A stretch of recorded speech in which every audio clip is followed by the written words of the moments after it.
За сайн бацгаана уу та бүхэндээ гихи өдрийн мэнд хүргэе. Астros Олон байна. 2026 оны 8 сарын 6-ныхаа 6 мэдээллийг хуваалцах гэж байна. За энэ өдөр та бүхэн харж байгаачлан нар маань нарслангийн ордод, сар маань хүрийн ордод, санчир гариг маань хоньны ордод. За тэгээ энэ гурван энергүүд маань одоо айгуу чухал энерги холбоосуудыг хийнэ. За юутай ч өнөөдөр бархас байд гариг маань өшөөж байгаа өдөр учраас ээлдээ өнгөн улбар шар байгаа.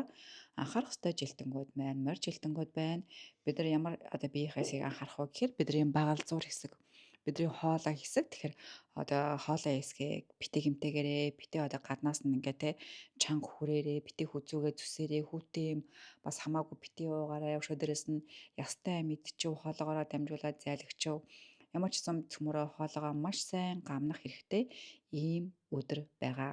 За тэгээ ялангуяа өнөөдөр цөмөрөө өглөөс ирэхэд зарим зүйл одоо бидний хүсснээр өрнөхгүй одоо мэд санагдаж магадгүй хүмүүс бидрийг ойлгохгүй байх одоо боломжтой бидний ажил удаашрах боломжтой эсвэл одоо жижигхэн зүйл хүртэл тийм үү бидрийг бас бухимдуулж бас магадгүй. Яагаад вэ гэхээр одоо энэ харж байгаачлаад энэ хар өнгөтэй байгаа. Энэ хар өнгөтэй чи сквер ахгүй юу? Энэ нар болон сар энэ хоёр маань сквер гэдэг холбоосоор одоо холбогдчихсан байгаа даа юм. Шалтгаан нь. Тэгээ яагаад вэ гэхээр нар маань тийм үү одоо би хин бэ гэж ярьдаг байхгүй юу? А сар маань юу гэж яадаг гэхээр одоо би юу мэдэрч байна вэ гэж ярьдаг гэсэн үг. Тэнгуү чи нэг нь ингээд би хин ингээд хахад нөгөөх нь би юу мэдрээд байна гэж байгаа. Энэ хоёр чинь өөр хоорондоо яаж яадаг гэхээр эвлэлд нь нийцэхгүй байгаа. Хоёр бинийг хүлээмжшэрхгүй байна гэдэг одоо энэ сквер гэдэг энерги холбоосоор холбогдчихсон байгаа даа. Хоорондоо одоо мөргөлдөж байгаа гэсэн үг байхгүй юу?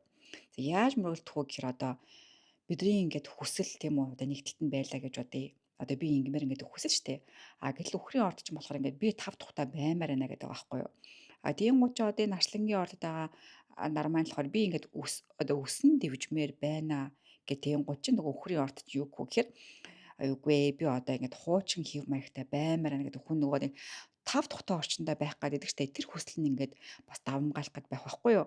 Тийм учраас одоо бидний одоо сэтгэл ингээд нэгийг хүсээд бодит нөхцөл байдал өөр зүйлийг одоо бидрээс шаардаж магадгүй гэсэн үг. Одоо ийм энерги яваад байгаа байхгүй юу. За тэгээ энэ энерги чинь бас юу ингээд дагуулах вэ гэхээр ингээд жижигхэн маргааны дагуулна, бухимдлыг дагуулна.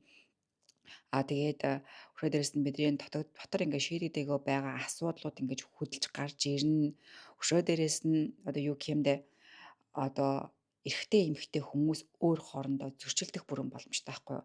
Нар маань бас тэ эрэгтэй хүний төлөөлж идэг, сар маань эмэгтэй хүний төлөөлж идэг болохоор цөмөрөө одоо эсрэг хүстэй хүмүүстэйгээ бас тэ нэг зөрчил үүсэхгүй шиг байвал их зүгээр байгаа. А ялангуяа эн чинь хідэн цаг хүртэл нэлээд одоо нөлөөлтөй байна уу гэхээр өдрийн нэг цаг хүртэл энэ энерги нэлээд нөлөөтэй байгаа. За харин нэг цаг ингээд өнгөрөөд ирэнгүүт айгүй гоё юу одоо энэ энерги ингээд нэг цаг болчингууд чи өнгөрчингууд ингээд энерги сулрах байхгүй юу? Энерги сулраад ирэнгүүт цаана юу үлдэж байна вэ гэхээр одоо энэ нар болон санчир гарагийн маань одоо эерэг энерги холбоосууд бидэнд одоо нөлөөлөл нь хിവэрэ байна.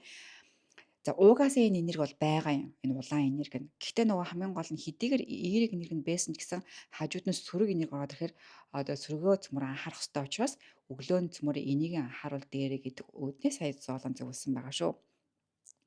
За тийм гот одоо өдрийн турш байгаа энэ гоё энерги нь юу гэж байна вэ гэхээр одоо энэ энерги чи өөрөө ингээд нэг одоо ил тод биднэрт ингэж мэдрэгдээд харагдаад тий одоо би энд байна гэж яриад ирэх энерги өөрөө биш байхгүй юу? Айгүй тийм чимээгүй хүн шиг үр дүнг бүтээж идэг энерги гэсэн үг.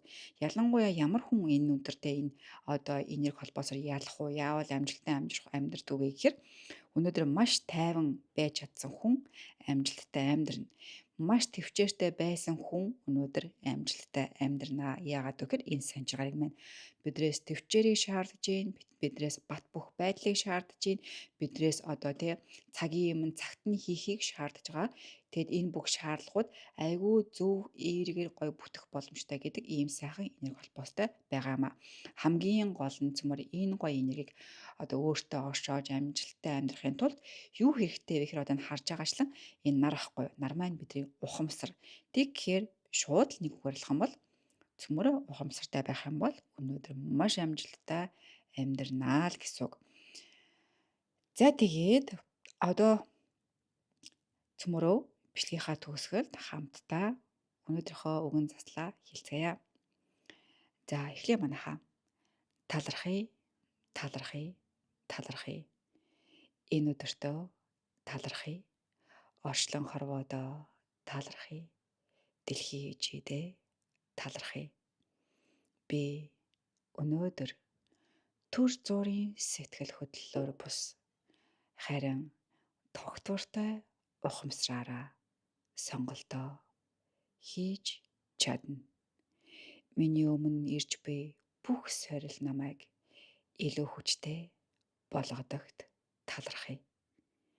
Би өнөөдөр дотоод төвөө хадгалж чадна.